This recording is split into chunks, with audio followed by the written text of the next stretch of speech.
கலையாய் கலந்து மூச்சாய் பேச்சாய் பண்பாய் திகழ்ந்து பெருமடலாய் எண்ணிலடங்கா இலக்கிய செல்வங்களோடு என்றும் மாறாய் இளமையும் இனிமையும் பெற்றுள்ள செம்முறையாம் தமிழுக்கு என் முதல் வணக்கம்.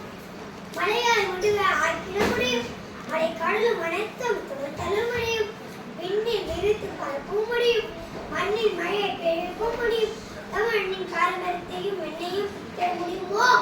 ஆம், நம் தன்னில் ஆயிரம் ஆயிரம் ஆண்டுகளாக தமிழனோடு இணைந்து பயணித்த பெருமை எனக்கு.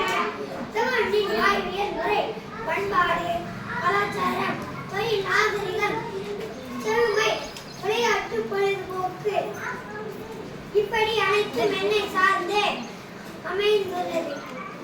14ஆம் நூற்றாண்டு முதல் தமிழன் என்னை விளைவித்த வரலாற்று எனக்கு. இன்று உலக அளவில் 40,000 நெல்வகைகள் உள்ளது. அவற்றில் தமிழ்நாட்டில் மற்றும் 30 நெல்வகைகள் உள்ளது. அவை காட்டு பொன்னி, காட்டு கவுனி, மாப்பிள்ளை சம்பா, காட்டு யானம், வாழன் சம்பா, சிறுமணி, இன்னும் பல. மேலும் எண்ணில் கார்போஹைட்ரேட், புரதங்கள், வைட்டமின்கள், தாதுக்கள் மற்றும் நார்ச்சத்து ஆகியவை உள்ளது. பண்டை காலத்தில் 1 வருடமாக இருந்த என் வளர்ச்சி நிலை இப்போது 3 மாதங்கள் ஆகிவிட்டது. அது மட்டுமல்ல, இயற்கை ரசாயன உரங்களை பூச்சிக்கொல்லி மருந்துகளில் என்னை விஷம் போல மாற்றிவிட்டார்.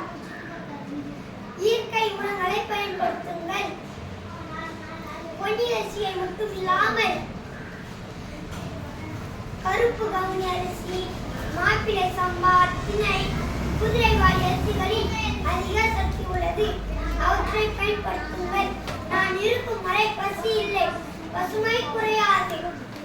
என்னை வளர்ப்பது பசுமையும் பாரம்பரியத்தையும் காப்பது ஆகும்.